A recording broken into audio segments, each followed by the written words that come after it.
You are now listening to Oversaturated, the podcast, hosted by Johnnie and Ralph. Now let's get it.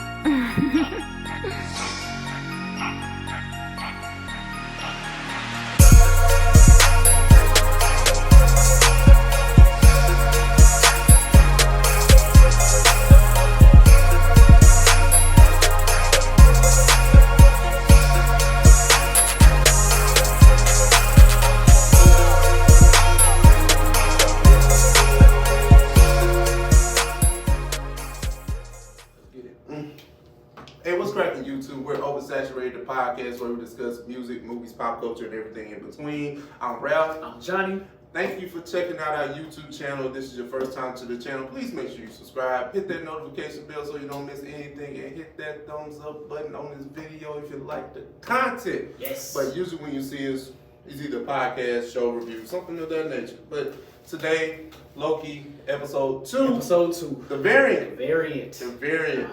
Usually when we get into our show reviews, we do a brief recap and then we get into the nuts and bolts via a review. So, Johnny, what did you think about episode 2? All right, man. I gotta do it. Oh, shit. Gotta do it. Don't trash it, bro. I gotta trash it, bro. It's not that bad. Oh, it's not that bad. Okay. But what I feel like for the first time since the first 2 episodes of WandaVision, yeah, we've kind of had a lull. Ooh. In the Marvel, the MCU TV shows. Okay. The first half of episode 2 of Loki was kind of a miss for me.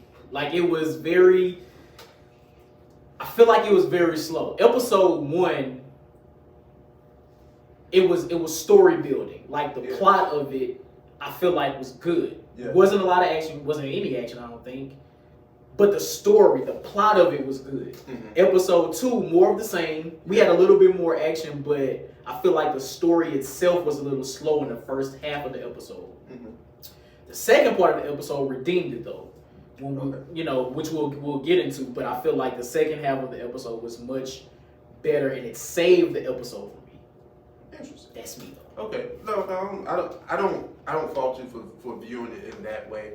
I definitely think the episode had a moment where it was slow. Mm-hmm. But I just understand. I'm trying to understand that that's just part of story building. So I necessarily didn't have that critique. Mm-hmm. But I get your POV on that. But just the episode overall, I think it was cool. It was nothing to be like overly excited about. Mm-hmm. I guess until you get toward the end. Right. But this episode was just, it was cool. It was cool. But let's get into it. The variant. We started out in this medieval camp. Or medieval what? Like cosplay fair, yeah. Type thing? It was like, they white people. Go back in time and eat mutton joints and all kind of things. Nonetheless, right? It's in the year 1985, the Minutemen pull up with the intention on trying to find the variant. Right. But it's clear that the variant is setting all kinds of traps for them. Mm-hmm. And they go into, I think, some type of tent. Mm-hmm. And then they're looking for the variant, but the variant actually jumps them.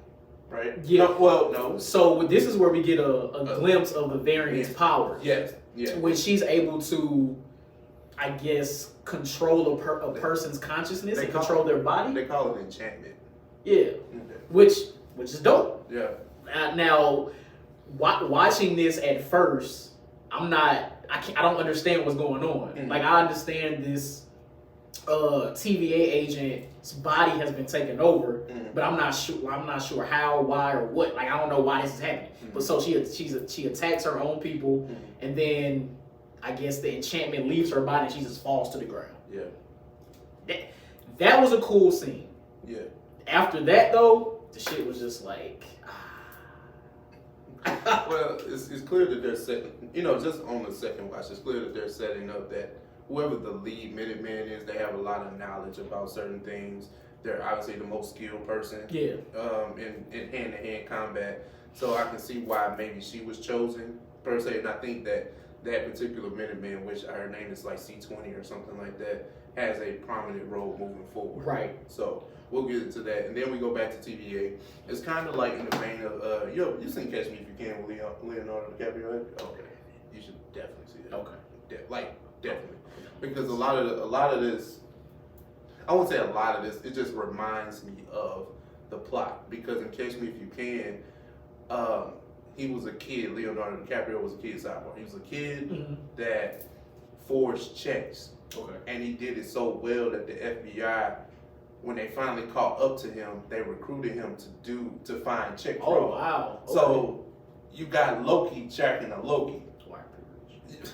That's it too, right? But okay. Yeah, gotcha. Okay, now we're in this, and no, I know I went down that rabbit hole too, trying to make that parallel, but just Loki and Miss Minutes interaction, I thought that was funny to tell me. It's just little stuff like that. He's like, "Are you real?" And then he tried to swipe. But she jumped into the computer. Like it's like, huh? So and that makes me curious as to like, is Miss Minutes like an actual being where she can? It kind of she's giving me like Jarvis. I like that comparison. That didn't even click to me. I like that. It's just like Jarvis. Wow. So I wonder if later on in the series we'll see like an actual physical version of Miss Minutes. That would be interesting. Possibly. I like that. But they give Loki his new variant jacket, which actually is very stylish on him. I thought that was interesting. Facts. Like I want a variant. The drip. I want a variant jacket. Like you know what I'm saying? And that'd be a fire costume. But right. Yeah, that would be an interesting cosplay costume, right? Yep. But okay, now you go to they're walking around TVA, him and Mobius do this back and forth, but they go to, I think they're getting ready to go on a mission, right? Mm-hmm.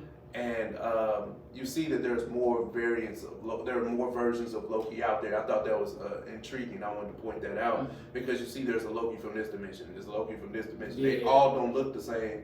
They're using that as a way to say, hey, we should look for this. Mm-hmm.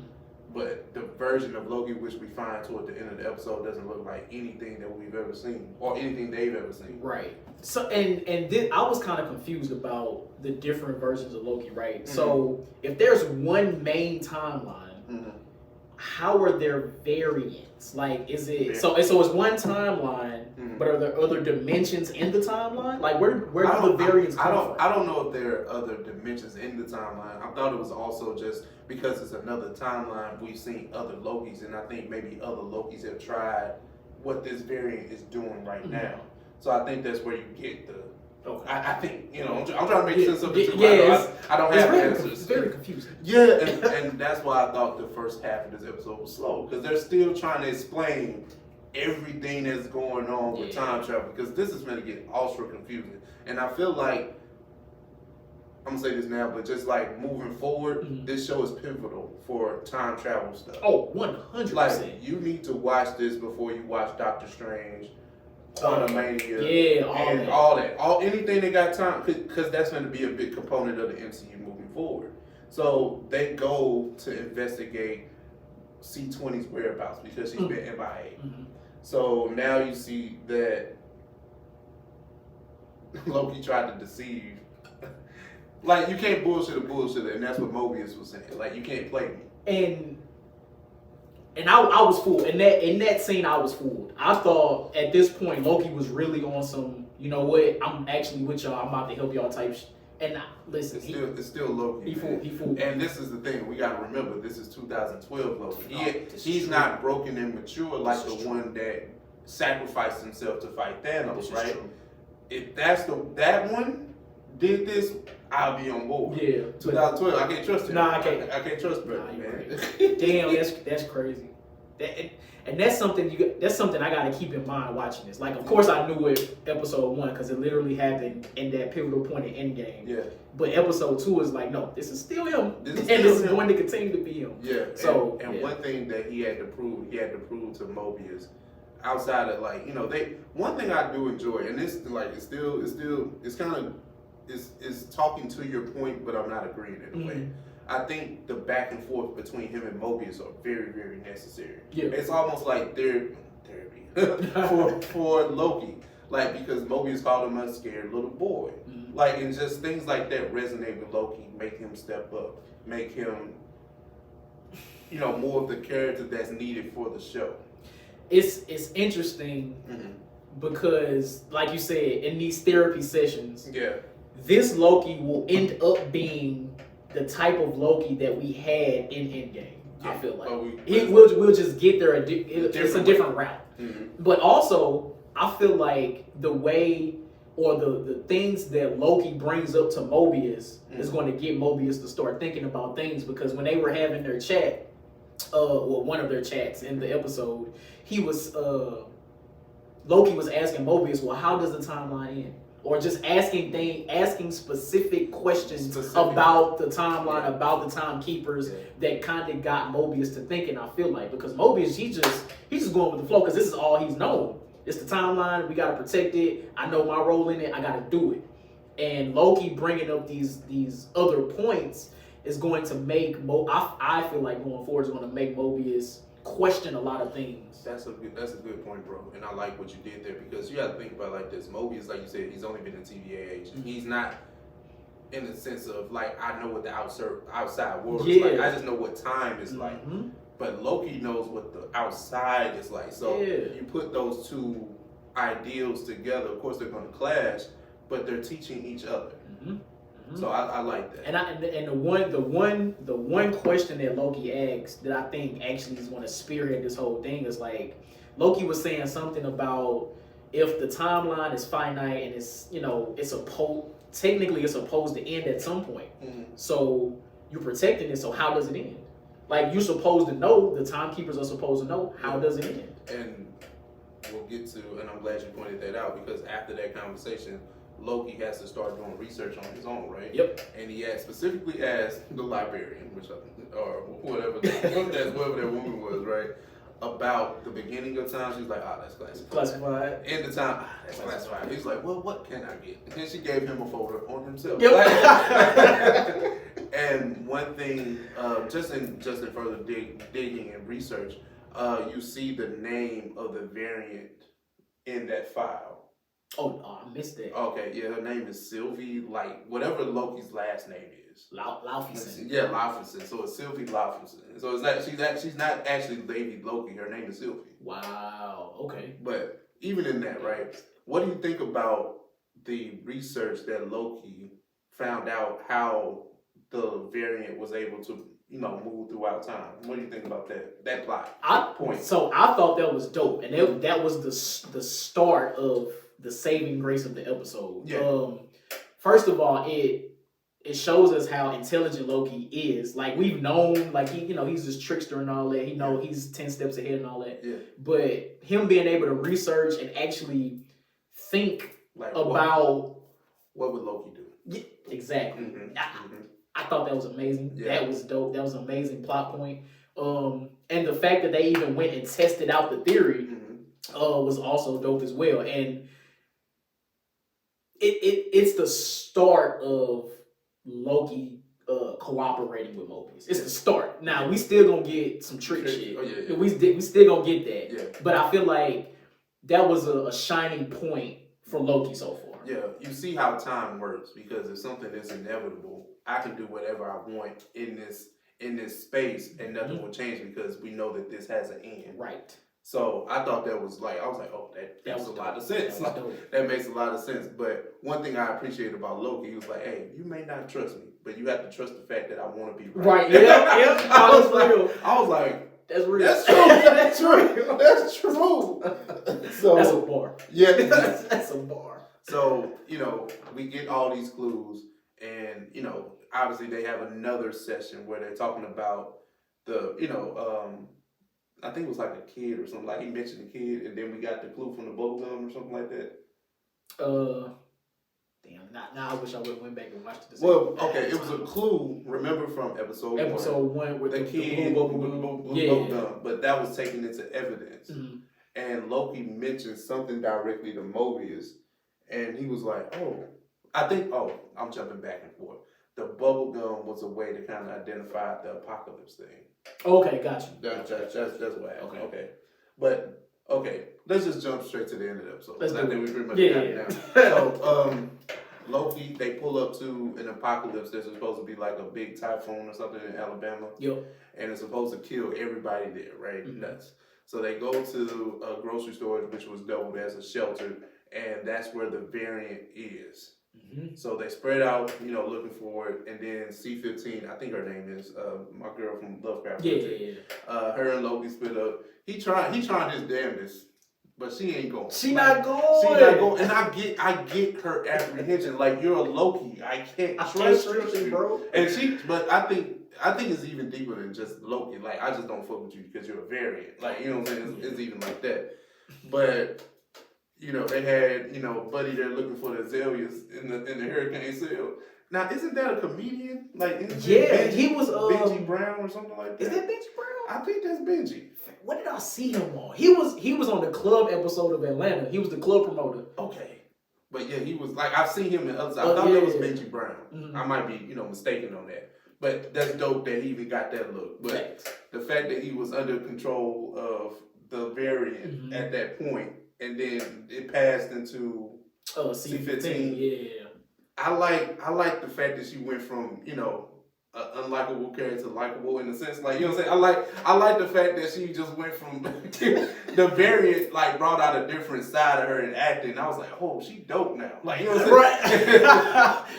And that just shows the range in acting. Mm-hmm. Like, not only like to be able to basically play two different roles in a matter of seconds. Yep. Like, that was dope. Yep. So now we actually get our first glimpse at the variant Lady Loki. Yeah. Even though this is through another person's body. Yeah. So we finally get dialogue between Lady Loki and our Loki. Yeah. And in true Loki fashion, they talking to each other, but they trying to figure that they're saying who's the security. They're trying to, I mean, for lack of better words, a dick measuring contest, right? Like I'm the better Loki. I'm the better Loki. Enchantment is cute. Like, you know what I'm saying? Like, that, it's a cute trick. Like, you know what I'm saying? Like, even though Loki probably is really impressed, right? Out back, but he's not gonna let. He's not gonna let her know that. No, definitely not. And then she transfers that consciousness or enchantment into another body, like the guy that works store there. Manager, whatever. And then we get more dialogue between the two. But now Loki, I feel like in that dialogue, Loki is starting to figure out, okay, first of all, she dope as hell, and she actually might be onto something with whatever it is she's trying to do. And we get a glimpse of that at the end of the episode where all the charges that Lady Loki has stolen throughout the centuries have been set to blow, and they get sent to different points in time at different extinction level events. Yeah. And I see what you did there. Shout out to Buster. Shout out to Buster. And Lady Loki, hey, all these charges have been set off. They've been sent to these disasters. And I'm out. I'm about to go. We don't know where she went, but she walked through a time portal, and just as Mobius and two agents were coming up, Loki follows her. Yeah. And then we get the end of the episode. Yeah. I think that we don't know what her plan is. We just know that she executed something. Yeah. That's a part of that said plan, right? Right. But her using, the enchantment to pretty much distract Loki in a sense, even using the large fellow to beat him up. And I thought that was interesting. Let's go back to that. Okay. Like the guy beating up Loki in the way that he did. I was like, why does Loki just fuck him up? Right, because he got his magic. Because we've seen Loki use his magic. But I think that he knows that, okay, he's just under this influence. I'm not going to give him everything that I got. You know what I'm saying? I'll just fight him off as much as I can. Because I'm like, well, Loki has his magic. Loki is a god. Loki can just... Oh, you think it was Loki not tipping his hand as to what he can really do? Yeah. Okay, got you. Because didn't he fight the lady version of himself? Or did he not have enough left? I couldn't remember that. When? What do you mean? Like, did he not? Did they square off or no? I don't think they. No, I don't think they did. I don't think they did. Okay. Yeah. But yeah, like the multiple charges going off, leaves TVA in a frenzy. You see all these Minutemen rush out to the different points in timeline to hopefully stop and reset those charges. Now that can lead to a different thing, because even our girl Ravonna, which we didn't really mention her, I learned her name just off the strength of her and Mobius conversation. the judge, obviously she was a Minuteman at some point. Yeah, because she grabbed her staff. She ready to ride on somebody too. Right. So I'm like, okay, even the top dog had to leave. Yeah, because I wonder if this is the beginning of the multiverse of madness. Yeah. Like, what if they're not able to? Like, they'll probably stop some of the events. What if they're not able to stop all of them? Now, this is something to think about, right? This is episode 2. They gotta get to the shit. When you pop off like that, I'm like, oh man. But it's fair to bring up your point of like what you said about WandaVision. Mm-hmm. It's slow to build in the first 2. Now we get to the shits. Yeah. Now we own it, right? Yeah. And like you said, Loki follows the lady version of himself out through the portal, and I don't think that's necessarily him turning heel. I think this is Loki. I'm curious. I need to know what's going on before I go back and deal with whatever we got to deal with, because it's probably better for me to learn whatever she's got going and gain her trust in a sense. Right. Which is almost kind of what I felt like he was trying to do when they were having their dialogue. Like, it was a lot going on. He was trying to gauge her abilities, gauge her intelligence, gauge her as a Loki. But the thing is, by her being a Loki too, she know what's up. So hey, like, look, we're not going, we're not doing that. So, man, what are your predictions for episode 3 and beyond? Well, obviously we're going to see a team up of the Lokis. I'm not saying that he joins her in a sense of to help the plan, but I think they're going to have like a sit down powwow to figure out how, why, when, and where to answer all those questions. Yeah. And then maybe, and then Loki will ultimately make maybe his decision. Mm-hmm. But I don't think Loki necessarily he'll Yeah, oh God. Yeah, you know what I'm saying? Just completely, leaves the TVA in that sense. Yeah, I agree with that. It's a part of me feels like Lady Loki is not the actual villain here. Somehow I feel like the timekeepers are like sidebar to the sidebar to the sidebar. I think the TVA might be some Hydra. I'm not even mad at that because think about it like this, right? Remember that it's small, but it's like it's very, very important that happened. Mm-hmm. They were in the shelter, and they're looking for those time charges, those reset charges. And one of the Minutemen pushed the old man back, like, "Hey, move out my way." Oh yeah. Yeah. Like, is there something else that we're missing? Is there Minutemen that are working with this variant to probably set up people? Like, how does that work? Because he was just like, well, they're gonna die. They're gonna die anyway. Because Mobius was like, fam, you can't do that though. Like, they're still people. Yeah. He was like, no, and the thing is, something could be growing under the feet of Ravonna and Mobius, and they not even know it. Yeah. Or maybe I don't think the timekeepers are. I don't know, man. Something ain't right. No, definitely something's not right. But I think maybe it's something in the TVA that we don't know of. Yeah. A Hydra spin would be kind of crazy though. But I wouldn't be against it. So that's what I got, man. So again, episode 2 ended on a good note. Okay. I agree with you, but I didn't agree with you. Yeah. Does that make sense? It makes sense. Like I feel you, but I was like, I like. Because the first, even episode 1 was slow. Yeah. But the plot of the episode, I understood it, and it helped. I guess it helped. It helped push the story along. It was just slow in doing so. Yeah. But we will say this: episode ended with the shit. Oh, facts. So clearly now, okay, like episode 3, we here now. Okay, the training wheels off. Yeah, we here because we only have, I would assume, 4 more episodes. Yeah, because this is like, now you gotta think about this. This is kind of like WandaVision in a sense. You got a lot of chaos magic and stuff like that, but you're gonna get a lot of action in a sense. I think the action is gonna like rev up, kind of like a Falcon and Winter Soldier type. So we'll see, man. We'll be back next week with episode 3 review. Episode 3. I can't wait. This was great. Just talking about this with my brother, because I didn't think about it like that. So this is a dope episode. Dope review, bro. Facts. So we appreciate y'all for making it this far. Again, please like, share, subscribe, hit the notification bell. We'll be back next week with episode 3. Yep. We out. Peace.